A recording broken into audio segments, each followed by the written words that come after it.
Hello, everyone. My name is JT, the Talking Head. You are the audience, and you are listening to episode 16 of the Masters of Matinee podcast, a collaborative show between content creators who all share a great love for cinema and a passion for physical media. Today's episode is our second ever community conversation, and our guest is the film-based TikToker JudasCinemaCloset. The Masters of Matinee would like to remind you to silence all cell phones and do enjoy the show. Barney has pink toes. That's not one. I just wanted to say it. I'm going to include that because I was recording. Barney has pink toes. Judas's vocal warm-ups. Judas, welcome to Masters of Matinee. How's it going? For technically your first time, but I can't talk about it yet, but we already have recorded something with you in it that's going to be coming up down the pipeline. But we're not ready to announce exactly what that is as of yet, because as we're recording this, it's September 22nd. This episode will actually be going up next week because I got my schedule messed up. So thank you very much for coming in clutch at such short notice and coming on, because I needed somebody interesting and entertaining to talk to tonight, and I can't think of anybody better. Of course, I'm glad to be here. I'm excited to be here. And, that's kind of just the Judas way to sneak my way into things. I'm already in an episode, like you said, or something. Oh, yeah. Speaking of being a sneaky little snake, I'm going to ask you this question. It's the same question I try to ask everybody the first time they come on the show. Judas, do you still feel guilt for betraying Christ? It's the same question you ask everyone, really. Every single person. No, I had a few thousand years to sit there and feel really bad about it, but I just think bygones be bygones by now. Do you think he feels the same way? I hope so. I hear he's supposed to be returning soon. He is supposed to be pretty, quick to forgive. Like father, like son. Exactly. I mean, I'm pretty sure I heard him whisper up there. He said, "Hey, it's cool." It's cool. That's great. Okay. On the real though, I do have a question that I ask everybody. What is the last movie that you watched, and on a scale of 1 to 10, that movie is now your real life? How fucked are you on a scale of 1 to 10? Oh man. Well, the last movie I watched was actually about 10 minutes ago, The Puss in Boots: Last Wish. A great movie, fantastic movie, and I don't even like most of the Shrek films. I would say I guess it all depends on that map. Without saying too many spoilers, how messed up I'd be, but I'd say I'm okay. You know what? I'm going to be okay. I'd get to that last wish. Now, all right, you are not the main character though. So you are not Puss in Boots. You're just somebody in the world, or like somebody that you are going alongside Puss in his story. Okay, so I have to at least follow the story. I can't just be like, fine, I chill out in a village somewhere while that's going on. Exactly. Yeah, you Okay. have to be like you're, if not a sidekick, at least a comedic relief for the story. Well, I'm gonna say I'm pretty toast then, because Jack Bauer, he didn't care what was in his way. He got right. Wait, I just said that name completely wrong. I don't think it's Jack Bauer. That's a completely different movie. Was it Jack Bauer? Isn't that from the Prestige, right? Or it's something like that. All right, let's look it up. Jack Horner is what I'm looking for, though. Jack Horner is the name of the villain in the movie. I gotta look up who Jack Bauer is now, because of that. There's a Jake Bauer. Jack Bauer or Jake Bauer is the name I was thinking. I am a bit dyslexic, obviously. It's Kiefer Sutherland in 24. Oh, okay, there we go. Yeah.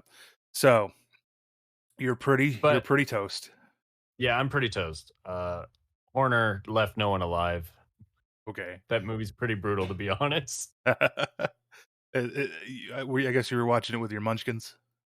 Yes, I watched it with my munchkins, but I actually just thoroughly enjoy that one. I'll watch that one by myself once in a while. It's got some great adult comedy in it. Not even hidden, to be honest. That's got the same kind of animation style that Spider-Verse and TMNT have, right? Yeah, actually, it definitely does, especially the fight scenes. You can tell they kind of drop the frame rates, but up the graphics and everything to make it look really nice. It's kind of like a cell shading. Yeah, almost like that. I'm not exactly sure the words, but yeah, it definitely changes up to something like that. Yeah, I want to see that just because I've heard the art style is so gorgeous. Did you watch it on 4K? No, I have not gotten a chance to watch it on 4K, but I have been watching it on Dolby Atmos with my Blu-ray. Mm. And it looks gorgeous. Like even just that, because we watched it on streaming and we watched it with my Blu-ray, and Blu-ray definitely goes above and beyond over the streaming even. And the streaming was apparently 4K, so I found that a little interesting. Yeah. Um, Hey, different strokes, different strokes. I mean, Blu-ray, the 1080p high def. Blu-rays also they typically like to add kind of a blue filter over it, a blue screen over it is what I've heard it referred to, where it's just to brighten the picture up. And okay. so I mean, in that way it can be subjective to depending on what your personal taste is. That's why like whenever you get like 4K movies like Heat, for example, I don't know if you've seen the 4K of Heat. It's very very dark, and the reason that people think it's so dark and it doesn't look good is because the um the Blu-ray and DVD releases for the past 20 years of that movie have been digitally brightened up so for home audiences and stuff. And but according to a few of my friends who saw that movie years ago in the theater, that's pretty much how it looked, was dark and depressing, and it was like very very a dark film visually. So I mean, Okay. it's just a preference thing at the end of the day. If you I mean, some of my friends would say if you want to see it how it was seen in theaters, it's like the Texas Chainsaw. I was talking with Stephen Lackey about this documentary and Stephen Lackey OTS movie night for those at home listening. We were having this discussion about the Texas Chainsaw Massacre 4K scans from Dark Sky Films, and I know that you haven't seen it yet, but the one from Second Sight. You have a story and a half for that one, huh? Oh yes, I definitely will eventually get the rest of it.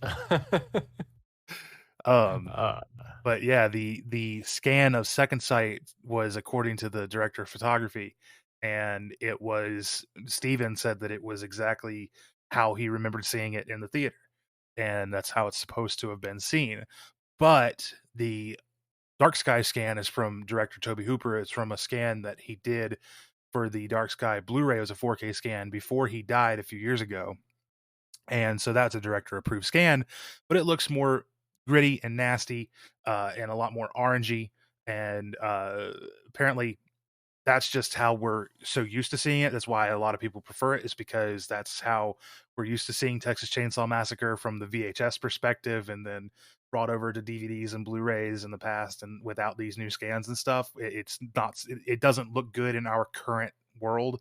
But then apparently it didn't look that grimy in theaters. So it's all a preference thing, is what I'm long-windedly saying. oh yeah, clearly I've noticed that in a lot of 4Ks because a lot of them just get restorated way different than other ones, and some of them say they are director approved. Some of them just say we didn't ask anyone, we just did this. So Yeah. definitely, Yep. Yep. All right. So, Judas, I want to dive a little bit in about you. This is, we like to have be some careful. discussions. We like to have some discussions here, but especially since this is your first solo episode, I'll say that it's your first solo episode on the show. I want to um, open up the can of worms, ask the hard hitting questions. Um, what's your favorite breakfast cereal? Favorite breakfast cereal? That's gonna have to go with Lucky Charms. A little bit Ooh, of classic with a little bit of sweet. okay. That's uh that's not a common answer, I would say. I don't think I've ever heard anybody say Lucky Charms is their favorite. It's always just kind of been a cereal that's there. Like I'll eat it if it's there, Sorry, but my second favorite always throws everyone off. It's always Raisin Bran, ew. and it's been it's been Raisin Bran since I was like 8 or 10. Dude, I'm gonna have to. Okay, I try not to be judgy, but I'm gonna have to judge you on that. Uh, Judgy. Betraying Christ makes a lot more sense now because you got to be a pretty sad individual to betray Christ and like Raisin Bran. Fuck. Hey man, I need to be able to make in the morning, or I get pretty pissed off. Jesus understands. Wake up in the morning and drop a log because of that Raisin Bran crunch. It was just a morning I didn't get my Raisin Bran. All right. On the serious note, though, What in your life growing up got you so into cinema? I know that you're a musician. The audience at home probably doesn't know that, but I know that you're very deep into music. And we can talk about the music aspect of you on a different episode. I really want to keep with movies today. What because you're a film talker. You've just recently hit 1,000 followers, which fucking congratulations for that. Yay, thank you so much. Very well earned. I got to pat myself on the back for that as well because I feel like I had a pretty large part to do with that. Hey, here comes my hand to your back too. I got to thank you. You definitely gave me a lot of support and different little tweaks and stuff there that helped me get here. Between you, Brandon, a lot of other people that I can't even remember their names right now because I'm very bad with names and dyslexic. But there's a list of like good 25 film talkers that are all amazing. The film talk community is above the best. Very supportive. He's referencing Brandon Z at BEZ Movies on TikTok. I agree. Brandon is an incredible person. I think we should all go and tell him how incredible he is by going to his comment section and spanning Halloween Ends in his comment section. Hey. I didn't say his name because he won't agree that I have the best hair. So, I think OTS Movies has the best hair in TikTok. So it's right. He's got that Wonder Woman hair. It's just so gorgeous and invisible. Invisible. So, what we're going to talk about leading up into TikTok and stuff here in a bit, but I want to know what sparked your love for movies. Let's start right there. So growing up, you're little baby Judas, you haven't even betrayed Christ yet. You're just going to play reenactments of theater and biblical times, and you're like, man, I just really want to own this shit so I can watch it whenever I want. What sparked that love for you? You make this really hard to answer. I want to answer so accurate with the way you asked it. But honestly, it was my mother. As far as I can remember, my mom has always been a movie lover herself.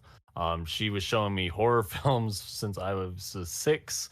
We used to stay up and watch these shows on TV called the Scream Up All Night marathons. And it wasn't about the scream, it was just a woman screaming.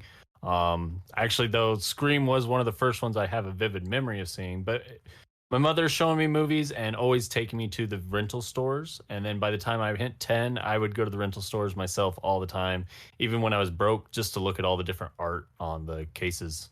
What was your local rental store? My local rental store? So we had a couple of them. One, I can't remember the name, but it stands out to me the most because I swear this movie store was, it was a time machine. Because I went in there when I was like 7, I want to say, and I rented The Mummy Returns. I watched it a bunch of times. I memorized that movie. A bunch of years go by. We moved to a different state. I go to look for that movie. That movie hasn't even come out yet. What? Yes, I that movie has not come out yet. I explained to the guy, I even told him scenes, and he said I'm crazy. And that rental store, the one I do remember highly, is King's Rental over in Bellflower, California. That was the rental. The one that didn't know that Mummy's Returns existed. Yeah, the one that didn't know the Mummy Returns existed. You're talking about the one I remembered as a child. Talking about the one with Brendan Fraser, right? Yeah, the one with Brendan Fraser, the second one, the one that had The Rock being the Scorpion King. Got you. So I remember that because I even said there was the chocolate Scorpion King guy. So you have this time traveling video store. That is a premise for a movie right there. Right? And no one believes me. And I swear that I either dreamt this because I have like 5 or 6 other recollections of renting movies there that just weren't out yet. Wow. But anyways, the moving along, once we moved out to state and I started going to rental stores a lot more on my own and I started remembering them. One that always memorizes King's Rentals in Bellflower, California. The owner of that place, a wonderful Korean man, always had awesome suggestions for me. A lot of the times, though, he forgot I was a child, I guess, and would suggest me some really hardcore, nasty stuff. And I guess that's how I got into what I like now. Yeah, that's how you got into watching Anthropophagus and betraying Jesus, huh? I'm not gonna let this go. That's all right. I chose the nickname for a reason, I guess. Well, the nickname chose me. Oh my gosh. So man, that was such an experience, right? When was this? Was in this in the early 90s, I guess? Mid So 90s? when we moved to where King's Video is in California, I think it was just turned 2000. 2000. Okay. So pretty pretty formative years, getting ready to go into some pretty rough times in our country, yeah. And Oh yeah. it was a magical time to grow up until it was a absolutely terrible time to grow up. It was the last magical time for movies too. I feel like that was the time you can get away with anything and it became a AAA movie. I mean, you had the most silliest of Adam Sandler movies topping the charts and they didn't even make sense half the time. Yep. And not only that, I mean 9/11 too happens, and that changed film like permanently, and music Oh too. I yeah. mean, some really impactful shit caused like a total shift in the entertainment industry. And but I can remember going into video stores in the very early 2000s, maybe even the late 90s. I was born in 96. So I can remember going and seeing movies. Like I was telling, I think I mentioned this in my review for it on www.ohmr.us, shameless plug, for May. Second Sight just released that May set, and the original cover art, that is one that like really stands out in my mind. Do you have like a cover art or two of movies that just really are at the forefront of your mind, just like live there? Whenever you think about video stores, you remember going down the aisles and you see this cover art. Do you have one of Oh, those? oh, definitely. One already pops into my mind. I mean, The Dentist 2. Uh, okay movie. I love the first Dentist, but it took me years to see him because the cover art of the first second Dentist is a woman's mouth full of razor blades instead of teeth, and just terrified me as a child. And then there was another one, a Men Behind the Sun. Like I said, my Korean rental guy had some crazy movies up there. That cover art of the two guys in their throne and all the stuff going on, that lived in my memories forever. Do you remember what the first movie? What's the first movie that you recall renting from a video store was? Hmm. I think the first movie I rented was Ninja Scroll, an 80s anime. It was a one off movie, but very brutal and very violent, especially for animation at the time. A lot of gore, just a one off movie, ninjas tracking down a girl. I've heard of that, but I don't. It doesn't come immediately to mind. But Ninja Scroll, that sounds like a very familiar name. Um, I think. Well, all right. I'll tell you mine here in a second, but I want to know because I'm really interested in the video store conversation. I love video Yes. stores. It's something that I miss so dearly. What is your absolute favorite movie, or not movie, but memory of going to a video store?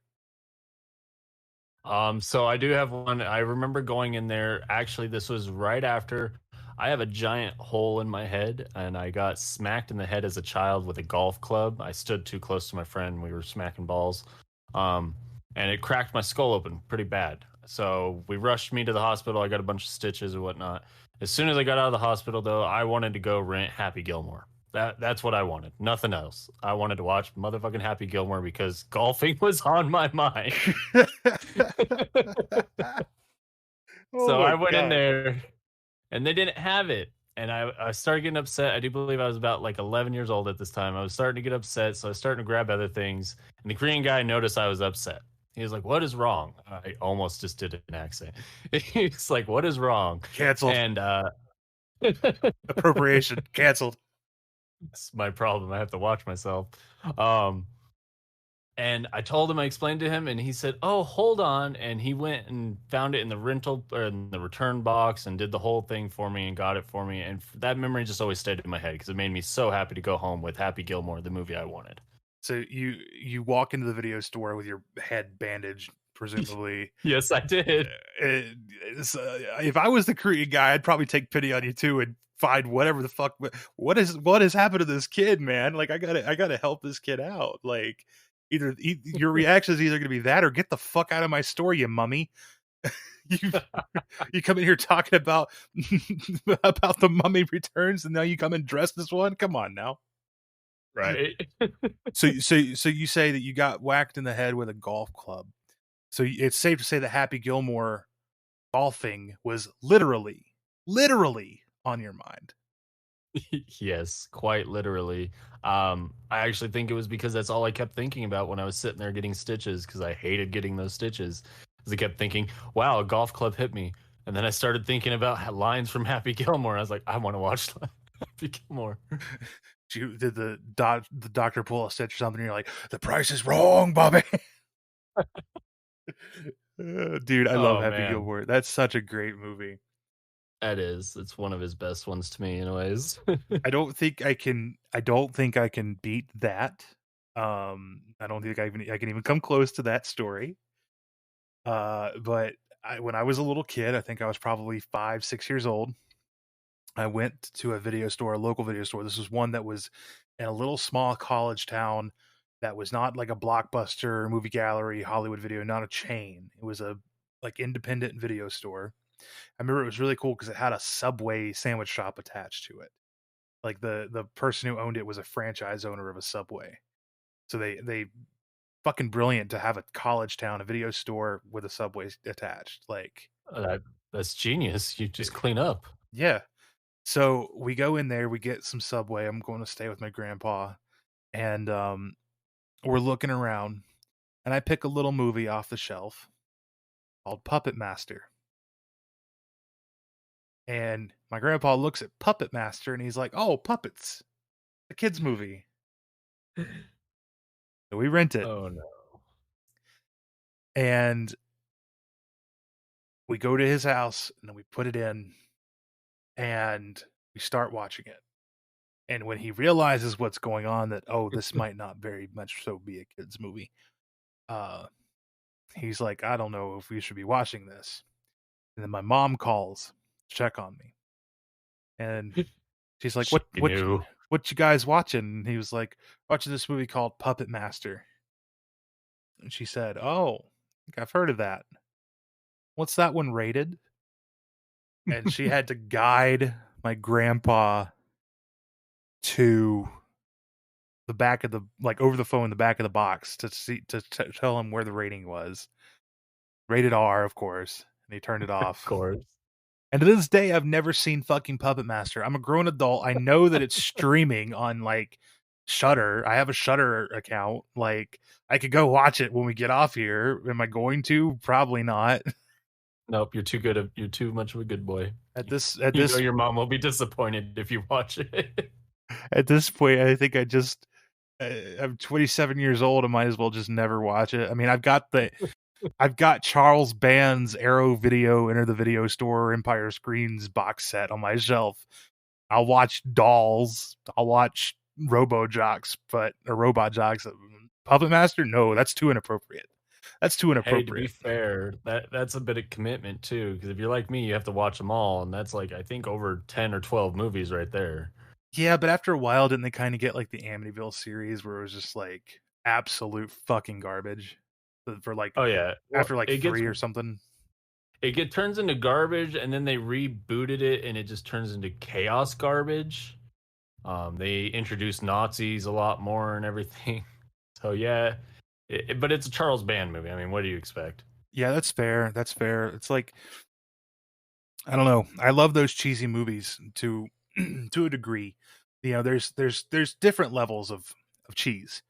There's Oh yeah, Charles Band level, and then there's like the more grindhouse level. You know, it's like untalented, cheap, and cheesy, and then talented, cheap, and cheesy. I think Charles Band falls more into the talented, cheap, and cheesy. Would you agree? yeah, I would. I was actually just gonna say. Then you got like the straight shot on VHSs, which I'm learning there are a lot more just finally resurfacing now because there are all these new labels willing to put them out. Yeah, Um, and yeah. they're tough to go through sometimes, man. See, that's why I don't know. Like, I'm a little bit hesitant to agree with the ideal that all movies should be on physical media, because the argument that I always hear is like, all movies are art, they deserve to be, released to these, editions and stuff. I'm like, no, man, not all movies deserve to be released on Blu-ray or DVD even. Like, I don't care that you and your friends shot a movie in your backyard. Like the only That stays between you and your friends. I will tell you the only time that I have ever given a shit about an SOV movie was Eric Wilkinson, the MVD indie producer. MVD, he's a curator for the MVD Rewind collection.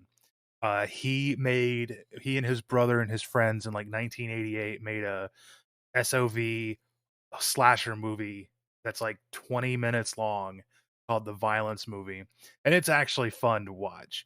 I don't know if it's legitimately fun because I'm like seeing one of my good buddies in, back when he was a teenager doing this, or if it's because it's kind of like watching your friend's whole movies in a way, or if it was just a legitimately good SOV movie, but I don't have much of a frame of reference. Have you seen many of those crappy SOVs? Yeah, actually, I'm actually diving really deep into them. Visual Vengeance has been putting out a lot of them lately. A lot of ones that I didn't even know existed because, like, The Abomination is from '89 and it's a straight to VHS, but the practical effects in it are just crazy good. The acting not so crazy good, but the practical effects are. A Violence Movie is another one that's amazing. I have that on my collection. That I do put that with all my shot on VHS movies. I do prefer the second one. I guess you can say they're split into two. You got Violence Movie 1 and 2 on there, right?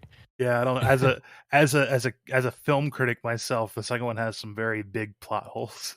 But that I just don't But think that Eric and David thought about back in. that's why I loved about that one because I get to it and I'm like, wait a second. Okay, fine, whatever you say.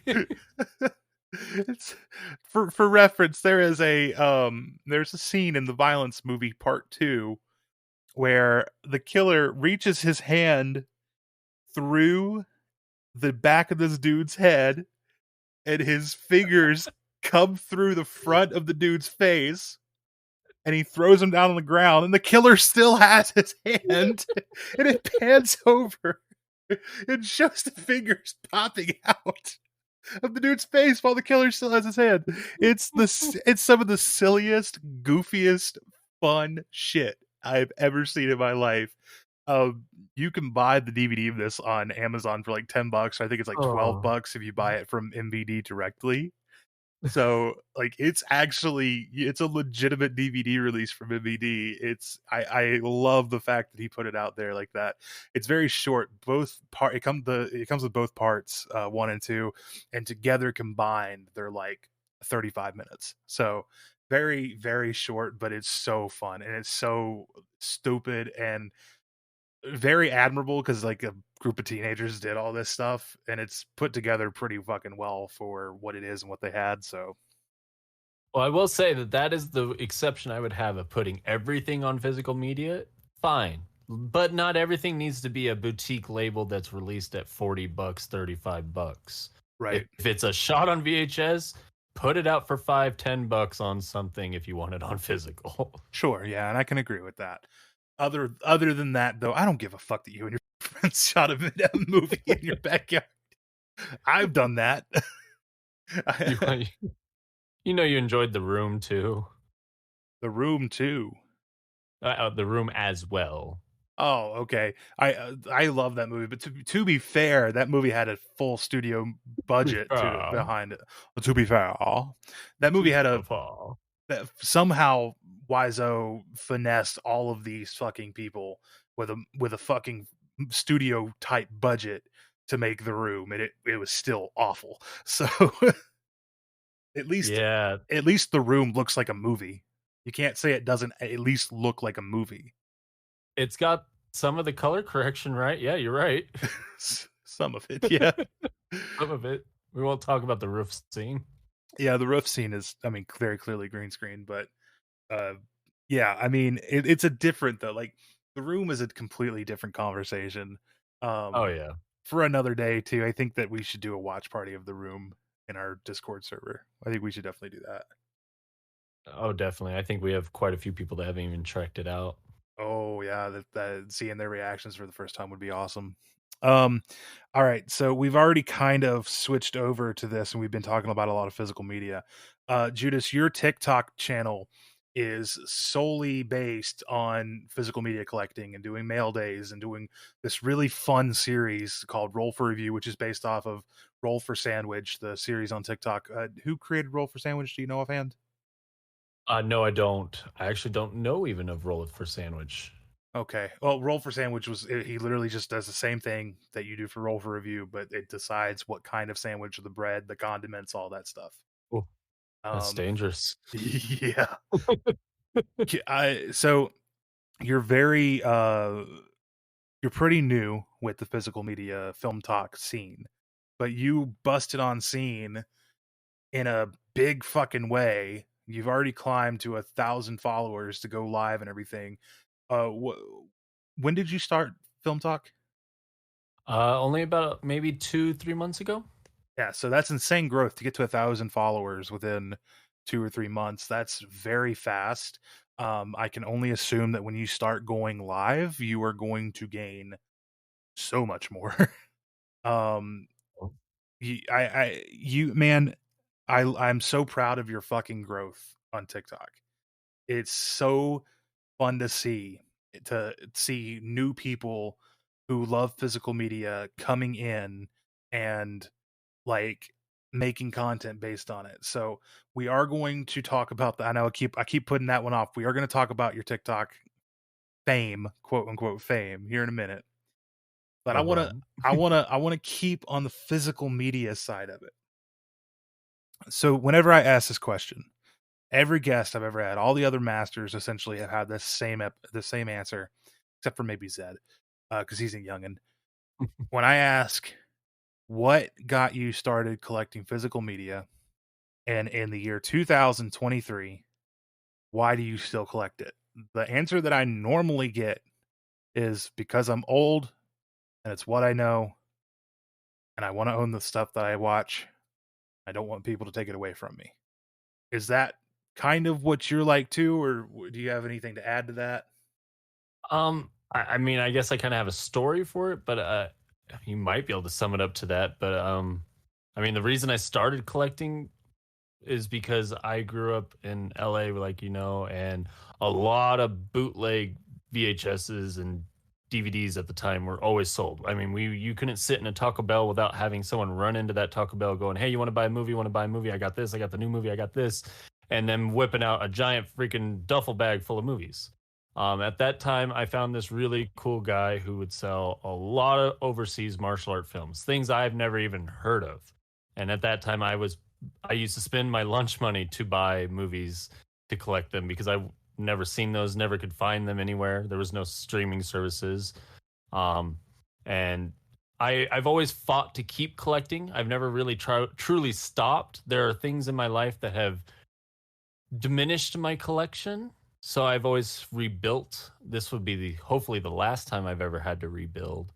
Um, and in 2023, I'm still collecting because I just can't trust digital fully still. I mean, I love digital, I love technology and everything, but I mean, I had a big collection of digital movies that got taken away from me because Walmart doesn't do its connection with Vudu no more, and something happened with my account, and I lost like over 60 some odd movies that I had on there digitally. So after that, I just solely bought physical. Not to mention, there's a lot of movies out there that are still not streaming anywhere and they're not available to buy digitally. A lot of these movies that we buy from labels like Blue Underground or Severin or Vinegar Syndrome, these are movies that were uncovered by these boutique labels and they were remastered, restored from the best film elements they could possibly find, and they're put out and this is the only way to see them. A lot of them, admittedly, to the credit of streamers, are on like Shutter. I know that Shutter has a very big like Lucia Fulci collection, Argento collection, Mario and Umberto Bava. They got a lot of Jolly and a lot of grindhouse type movies and Yeah. stuff, and that's great. And I think they also probably work with a lot of these labels and stuff to get it. But at the same time, for every movie that's on Shutter, there's probably 10 to 20 that are not on streaming, have never been on streaming, and probably never will come on streaming. Oh, exactly. I'm definitely finding almost every week still finding movies that aren't on streaming, movies that don't even have DVD or Blu-ray releases. I just purchased a new movie that's never seen the light of day on physical since I think the '60s, and I'm Ooh, so happy to have that. what was it? Hope that is a Haunted Samurai, and actually, Diabolical DVD is doing a limited one-time pressing of it. They helped put it out, and it's supposed to be a lone wolf and cub style type ninja movie with a lot of blood and gore, though. Ooh, I might have to check this out. Yes, it's very well priced too for a limited one-time printing. I do believe it was only like $25. That is not bad at all. But yeah, so I mean, physical media is definitely something that I think it's a misconception. A lot of people say, "Oh, it's dying." It's not dying just because you're not seeing it, just because Target's removing it. And I mean, Target is removing, but Walmart is really picking it up. I mean, in the past, like 3 months alone, 4 months alone, they have released tons of different movies with exclusive slipcovers that are just at Walmart. And it's like, like they did The Mist. They did two different slipcovers for The Mist. And it's like that movie probably never would have fucking got paid attention to. I never would have bought it if I didn't see it for 750 with this really cool slipcover at my Walmart. And it's like, so there are people that are picking it up, and then there's also it's switching to a collector's market. And I think Walmart really realizes that is that, the way that they're going to sell and move product is to label it as a collector's item. And with steelbooks, I mean, Best Buy has been on that for a while with their partnership with Lionsgate for their exclusive steelbooks and stuff. Yeah. Oh no, I completely agree with you though. Physical media is not dying. If anything, it's thriving more than ever. I mean, we have more boutique labels now than we've ever had. More special editions, one-click boxes. I mean, I can't even keep up with how many is coming out. Our wallets are hurting. It's not dying. We're dying. Yeah, this is true. I think it's also a little oversaturated. I don't feel like a lot of these popped up boutique labels that we're seeing are going to survive in the long run. I think the ones that are dug in deep and have been here for a long time and are continually doing the right things are going to stay. The ones that are the big guys, the Criterion, Oh Arrow, yeah. and then the ones that are, even if they're smaller, they're doing something unique. Oh yeah. Your Blue Underground, your Vinegar Syndrome. Um, I think you just had some kind of a partnership with Wild Eye, right? Yeah, Wild Eye's been sending me some awesome goodies from their Visual Vengeance series. Yeah, That series is blowing up. yeah, and I've been seeing more and more about Visual Vengeance, Wild Eye in general, and they're doing really freaking cool stuff, really cool releases. So you know, they're kind of a new kid on the block, right? Wild Eye is. Uh, Actually, Wild Eye's been around for quite a while. I found out Oh, they okay. just have their hand in a couple different companies.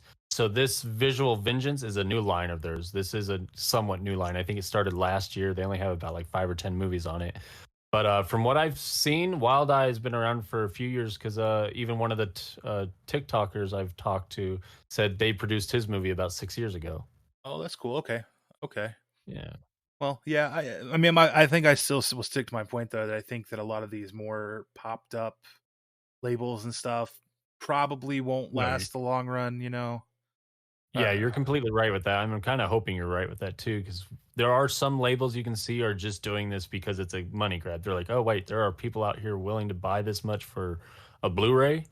mhm. All right, but you can tell what labels are here to stay and take care of us. Yeah, the ones that are, I think, in my opinion, the best ones are the ones that know that these movies should be seen and that they are willing to provide a product that is geared for collectors but also provide a product that is not super geared for collectors, that somebody that just wants the movie can get. So somebody like Criterion, they release really nice packages all round, and if they have a super big box set that's like super expensive, it's usually justifiable because they have multiple movies in it, for one. And but for two, their regular priced Blu-rays for $40. Some of them might just have a, a regular packaging, but some of them might have like a really nice kind of box set packaging, digibook packaging that's geared for collectors. And then you have, and this is an issue that I take with like Vinegar Syndrome. I love Vinegar Syndrome. I don't want to trash them because I think that their work that they do on restoration is honestly, in a lot of cases, second to none. I think that they do some of the best restoration work in the whole business. But I kind of fucking hate that they'll put these movies out in these like super nice editions and stuff, and they don't have a standard edition to go with it.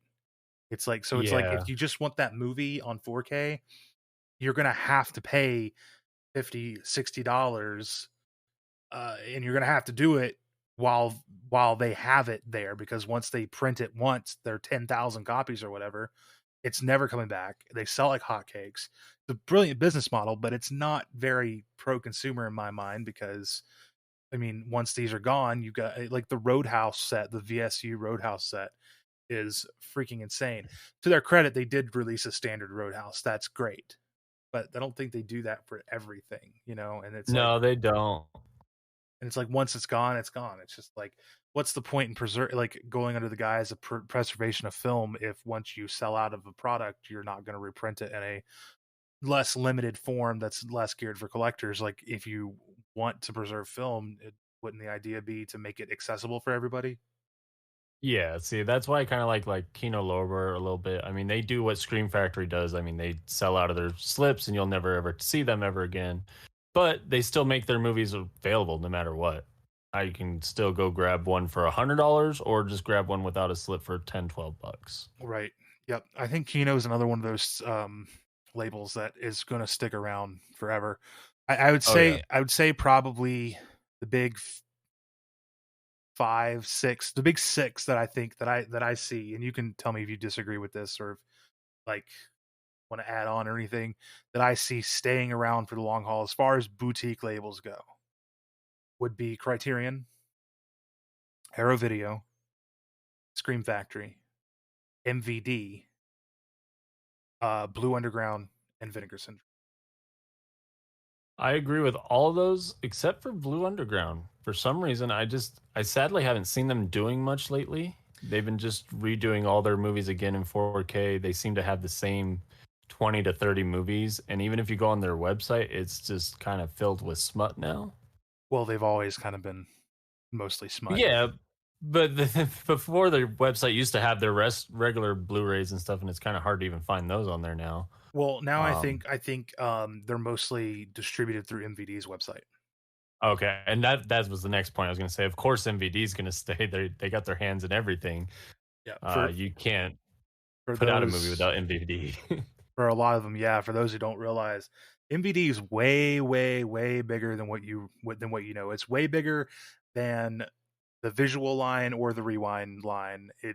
They are the American distributor for Arrow Video, 88 Films, I think, Severin, Synapse, uh, Unearthed Films. Unearthed, Blue Underground, and tons more. Like I think maybe Indie Yeah. Picks and a lot of smaller labels too. Like they are the ones who like if you buy an American release of an Arrow Video, it's not being shipped from an Arrow warehouse that's in the States. It's being produced and shipped by MVD. So it's like they are and they have their label, but they are a distributor. And I think that's something that I want to get Eric on on the podcast to talk more about that too. I Oh, think definitely. that's something that's always interested me about MVD is because they have the staying power because they're a necessity for the business. I think that's a brilliant like business model um, on their half. Let's switch gears a little bit, Judas. Sounds good. So we've talked about Puss in Boots. We talked about physical media. Talked about your betrayal of Christ. I let's talk about your foray into entertainment. So, like I had mentioned previously, you were a musician. I don't know Yes. what you played in a band. I'm going to assume you were a guitar player. Uh-huh. Just assuming, huh? It's the You long hair and can't you, do anything else, can I? you have the look of a guitar player. Yes, I was a guitar player. Okay. So, natural fucking entertainer. You I can guarantee you were fucking born to do it. So when I scroll through TikTok one day and I see this guy, JudasCinemaCloset, and he is doing something unlike any of us other fat ass lazy film talkers are doing, and he's getting up and he's jumping into frame, and he is high energy like this man drank 4 Red Bulls before he turned on the camera. Know it. I'm hooked on it. I'm followed. I am, oh my God, this guy is just the best. He's like, he, your personality, I don't mean this offensively, your personality is like a dog. You're high energy, you're just so bubbly, and you want to be loved and just make people happy. Like it comes off so well in your videos that you are so happy to be making that video. It doesn't feel like it's drag for you. You're always so happy to be getting this physical media. You tell by watching you that you're somebody who really appreciates the hell out of these releases that you're getting an unboxing on the camera, and you're super happy and enjoying the fact that you've found other people who want to share in that with you, and you have people to talk to about it. That's what I see. I want to know, and I personally do know this, but the audience needs to know what got you started on TikTok. Where did you discover this, and how long have you been doing the entertainment medium? I know you had mentioned to me off camera that you had done YouTube and stuff before, right? Like you've had Yeah, I've several done YouTube YouTube. channels and stuff like that. So let's hear about your background with media. With media, so I've always been trying to be in the spotlight at some point. Even though I'm a very shy kid at heart, I've always wanted to be known, wanted to stand out. So I started playing music originally. Was in high school, did the jazz band stuff, did a bunch of metal bands. At those times, though, I was metal. You know, when I was in bands as an adult, my personality was darker, very quiet, very grim. That's not who I am. Clearly, as you can see in my videos, I'm a very bubbly guy, as you said. Uh, so I've always tried to put that into perspective with other mediums I like. Like I'm a huge gamer, so I tried to do the whole YouTube of recording and just watching me play video games and stuff. But I don't have the knack of keeping up conversation by myself without anyone there. So I felt it was a bit too dry.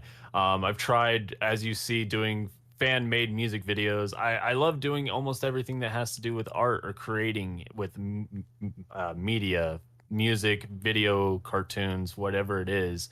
And I love sharing it. The energy you see in my videos, all that excitement and bubbly. Yes, I'm happy to get movies, but I can get movies any day of the week. I can go to Best Buy and buy a couple of movies and skip home if I want. I'm excited because I get to share it with people I know that like it for finally. I've collected media for so long, and everyone just was like, "Okay, that's cool." Well, don't understand it. Didn't really care. Would watch a movie, scratch one of my movies, not really care. Things like that. To find people that love and understand what I'm talking about or showing off, or I don't even have to say much. I just pull a movie out of a package sometimes and be like, "I got this," and people just instantly know what it is and love it. That's pretty much exactly like what my background with it was with coming into film talk is, I had nobody in my real life that really gave a shit about physical media. And honestly, not a lot of people cared about movies that much. Like some people I could watch, like friends I could watch a movie with, and they could appreciate it as a piece of cinema and stuff, and they're like, "Oh yeah, this is objectively a great movie. I had fun watching it." But Oh nobody yeah. really wants to sit down and talk in depth about a movie and have that discussion. And then, I mean, I pull out a fucking DVD, and they're like, "Why don't you just stream it on Netflix?" Exactly. I don't have anybody, not a single soul in my real life that collects Blu-ray, 4K, DVD even. Nobody gives a shit about that. And then you go on to TikTok. Out of all places, the place that I was like, fuck TikTok for the longest time. TikTok is stupid. You think I'm gonna go waste my brain cells on fucking TikTok? Fuck no. I think I've said fuck a lot. This you bring out you bring it out of me. This is the product of JT with coffee and a Red Bull today. Hey, there we go. Um, it's like, no, I'm not gonna watch TikTok. It's stupid. But then my wife got me to freaking download it. I'm like, okay, I can find some people in here that they're kind of funny. And then like, oh, I found movie people. That led me to Film Talk with the physical media collectors, and I'm like, oh my god, my people are here. My people. See, it was They're kind like of the me. same thing. Yeah, my woman is the only reason I got TikTok as well. She loves doing TikTok. She actually used to have a TikTok that had about 5,000 followers, and then for some reason it got completely erased, banned, deleted. They just not even a warning, just got rid of it on her. But she restarted, and I was on TikTok for a while. I used to have a lot of like family videos and different things on there, trying to find my knack. Didn't like it. Didn't like uploading videos. It took me about a year or two being on TikTok till I found two people, and you were one of the first two people I actually found that were collecting movies. So yeah, you're actually one of the reasons I started doing Film Talk. So thank you. Who was the other? The other, a lot of people might know, was a Protexter. Actually, Oh yeah, okay. Protexter and you were the first two film talkers I found, and were my inspirations to show off my collection. Well, I am honored. I am honored to have helped to inspire you. So, what part did your wife play in this in getting you into TikTok? And go ahead and shout her out because she's a fellow TikToker. She doesn't do film talk; she does other stuff, but she's also a Twitch streamer and stuff. So, give Pix a little love, huh? Yeah, so my wife, Pixie, her TikTok's Believe in Pixie. I think it's Believe in Pixie 2.0 because I do believe the first one got deleted. Believe in Pixie 2.0, she does a lot of different things. She likes to lip sync, she likes to dance, she likes to show off her art. She actually is a movie collector herself, and I convinced her to start doing a little bit of TikToks of her movies. She collects more VHSs and Disney style. Um, but she was always pushing me to always post things. She likes it when I post things, and she always says, "You know what?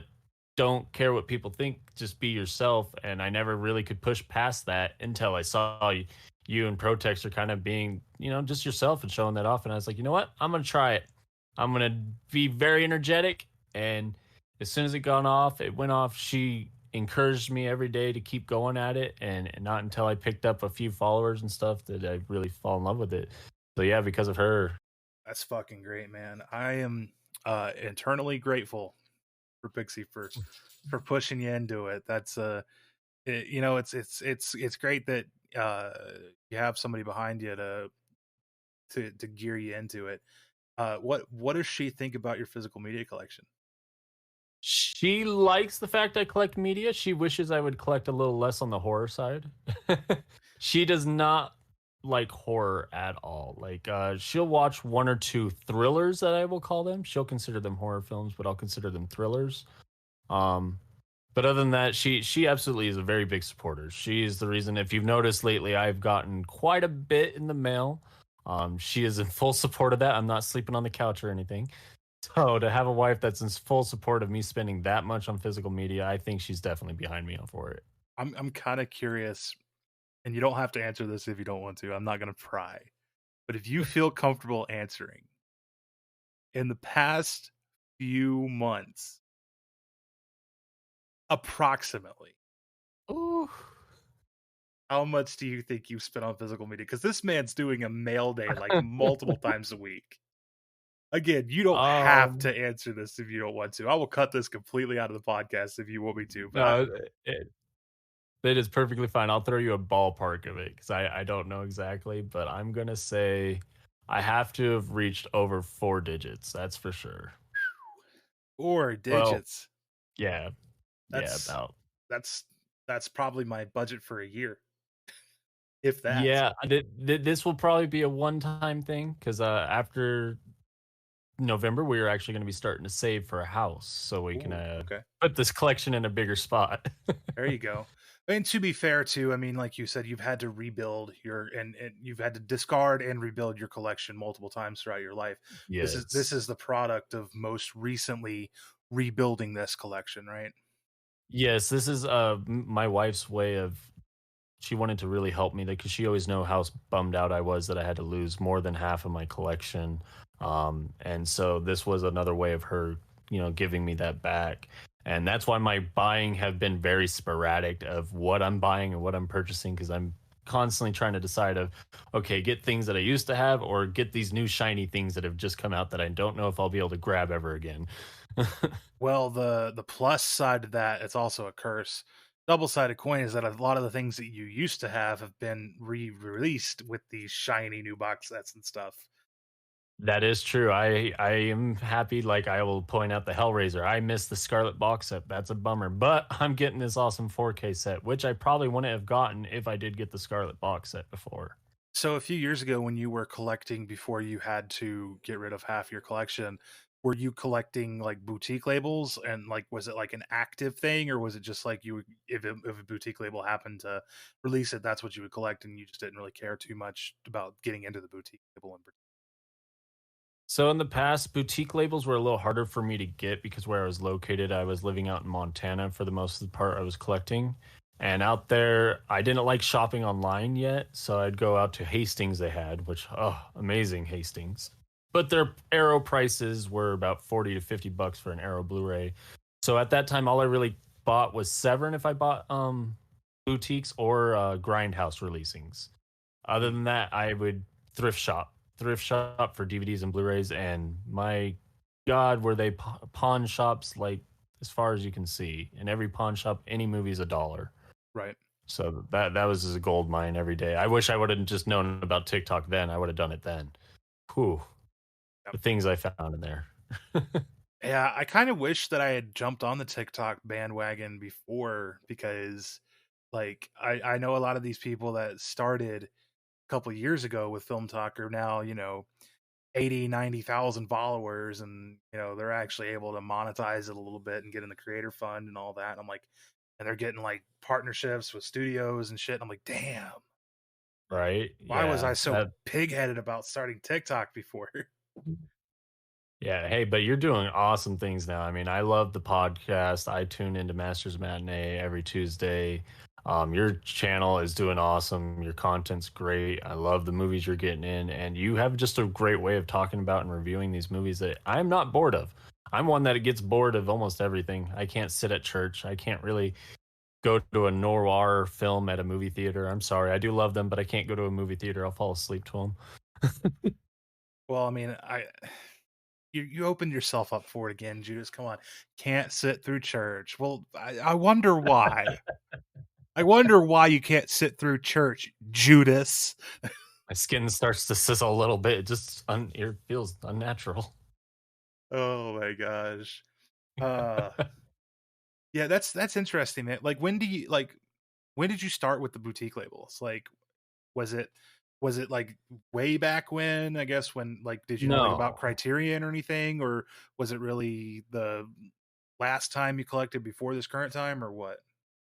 So I've always known about Criterion, but the problem with Criterion is I always thought they were more high class dollar wise than they actually are. Like I heard about them and everyone talked about them like they were the top gear. That is what you get if you were the ultimate collector. So I always kind of was like, all right, well, I don't have the money for that shit. um, when the very first blue boutique I bought though would have to be, let's see here, the Blue Underground Zombie. I do believe when they announced that they were doing the lenticular covers, 3 different lenticular covers, that was when I was like, nope, I'm dropping cold hard cash on this because I love that film and I haven't been able to find it out in the wild. And that's when I went down the rabbit hole of kind of buying boutiques. You have the like 3 disc set, right? Yeah. I've got that. I've got the Blue Underground, but it's just the single disc set of it, um, which is fine for me because I mean it's a great movie, but it's not one of those that for me that's like, oh my god, I gotta have. Says the man who just ordered the fucking Santa Sangre 4K box set from Severin, who's never seen this movie. It was a complete blind buy off of a recommendation from my friend Sochil. So, Yeah, so hey, that's a great box set though. is it? Comes with a CD. Yeah, I love it when a movie comes with a CD. I've got a couple releases that come with a CD. The new Black Circle from Synapse comes with the CD soundtrack. Ooh. I have Lucio Fulci's The Beyond from Grindhouse releasing that Yes. comes. Do you have that one? Yes. Oh, with that one's so gorgeous. the glow in the dark slipcover, and Yeah. it has a CD in it, and then I think there's an awful movie. Don't buy this movie, but Veronica from MVD Visual, uh, based on the Glenn Danzig graphic novel. It has a soundtrack CD, and the soundtrack's great because Danzig did the soundtrack, but the movie is god awful. One of the worst movies I've ever seen. Worse than The I Room. I don't touch much things with Danzig's name on it, so don't worry. um, I'm a big Misfits fan, so I love the Misfits, and that's where I will stand with him. But anything after that, I don't know. He's destroyed his name for me. That's a music talk. That's for a different whole channel. Don't get me on music talk. Musicians will go on forever. we should do a mom special, Masters of Music. Mother, that's the mother special. I will say this quickly about Misfits. I liked Danzig's era, and I can stand with Misfits all the way up until when Jerry only started vocals because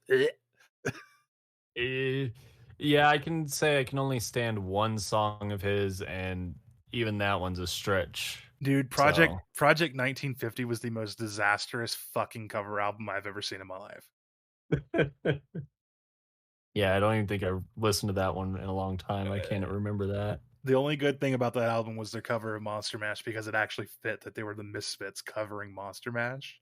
That's literally Yeah. the only decent thing about it, and it wasn't even good. Like I'll take the Oh, original any day over their version.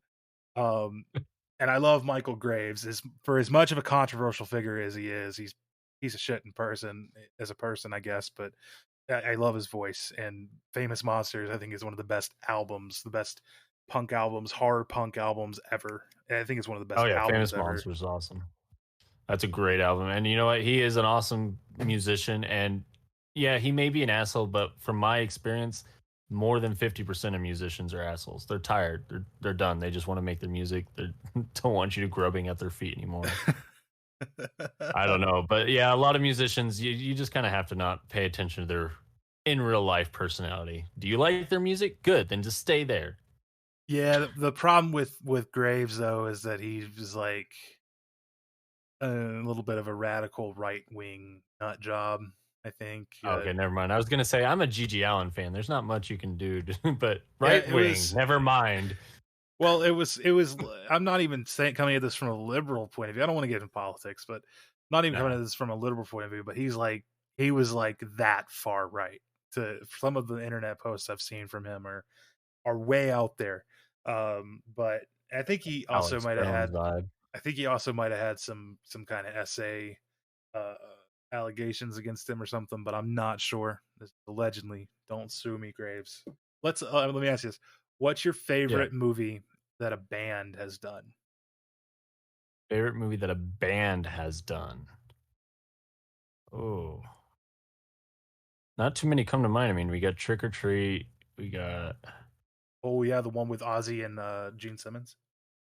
yeah, that one was pretty decent. I don't know if Crosswords counts, but Crossword Roads, not Crosswords, Crossroads with Steve Vai. But that no band didn't write that movie. I don't know. I don't know too many movies written by a band, I guess. The best one is Kiss, Phantom of the Park. So, and I completely forgot about that one. it's Studio 666 is a close second. Have you seen I Studio was just about to 666? yeah, I was just gonna mention Studio 666 is really good. That was I was really about to fun. say the Foo Fighters one. Yeah, Um, that was a pretty fun movie actually. I really liked that. there's another one I actually had. It's on my watch list. It's a Japanese film called Burst City, and it's actually heavily based around a Japanese punk band from the 80s. Oh So really? it definitely has caught my attention. I haven't checked it out yet, but it's on my list. I just picked it up not too long ago. Gotcha. I might have to check that out myself. All right, Judas. This has been an absolute blast. I want to have you back on sooner rather than later because I just enjoy fucking talking to you. I enjoy your company. I'm so happy with your growth on TikTok. I'm very proud of you. And Thank you, thank you. I think that God, 3 months for 1,000 followers, dude. That's impressive. Well, to That's be fair, I did start with like 200 followers because I did have this TikTok for a while, but Nonetheless, man, nonetheless, like even if it was just spam accounts following you or following you for just like your little couple videos you did before, like I mean, that growth in that amount of time is pretty insane. Uh, don't see it often. And yeah. most people that I have seen it from, they bought their views. So uh, I know for a fact you didn't do that. So that's And definitely say just the water money I gave you. yeah, just a lot of money that he gave me to run a giveaway for him. And then he gave another wad of money to Cinema Chris and another one Yeah. to Horror Film Kid and PS Films Bob. Which, Yeah, by if the only way, I knew I if huh? you if y'all missed out on that giveaway, you really fucked up because that was a great giveaway. But we do still Oh, have yeah. some friends that are running giveaways on TikTok as of the recording of this, which is coming out. When is this coming out? Tuesday, September 26th. I don't suspect these people will have these giveaways ended by then, but PS Films Bob and Monique's Movie Madness are both running giveaways still. So go to their channels and check them out as well because they have some pretty good stuff they're giving away. Yeah, definitely 2 great creators there. Oh yeah, but Judas, my man, thank you so much for coming on to the show. Thank you for having me. I know that you are one of our weekly listeners, one of the few. You can be in an exclusive club of the very few people that listen every single week, regardless. So thank you for I'm gonna that. give you a shirt that says that. The Masters of Matinee Club, and We listen. we listened. Uh, so thank you for your support for our show, with this little show. We appreciate it, and we appreciate you. Thank you. Thank you for having me on, man. It's been great. It was a fun time. Can't wait for it again. Your show's amazing. All right, everybody. Thanks for tuning in to this week's episode. A good night. Man, community episodes are amongst some of my favorite to do. I am so grateful to be able to sit down with these amazing creators and talk shop. Hey, we'd like to thank everyone who has been listening along. We'd like to remind you to go ahead and follow Masters of Matinee on YouTube, Spotify, Apple Podcasts, and Google Podcasts. Special thanks to this week's co-host, Judas, who can be found on TikTok and Instagram at JudasCinemaCloset. Don't forget that all 4 masters are now on Letterboxd. Come see what kind of movies we've been watching, and be sure to leave a comment and let us know that you listen to the show. Their links can be found in the description. Remember to also follow me on TikTok and YouTube at JT the Talking Head. Thank you all so much for listening to this awesome collaborative effort of 4 guys who just want to talk about the things they love, movies and physical media. Be sure to join us next week and every single week on Blues Day Tuesday. Hope you enjoyed the show. And a little bit of a hint for you. Next week, we get spooky.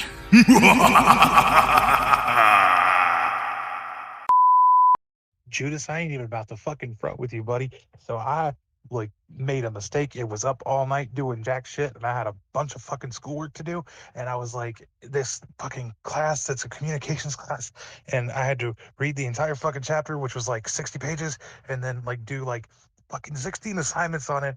And my wife brought me coffee when she came home from work, and that motivated me.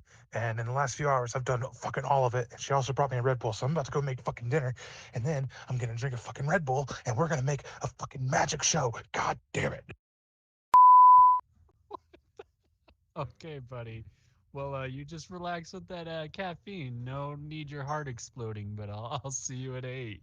Sounds exciting.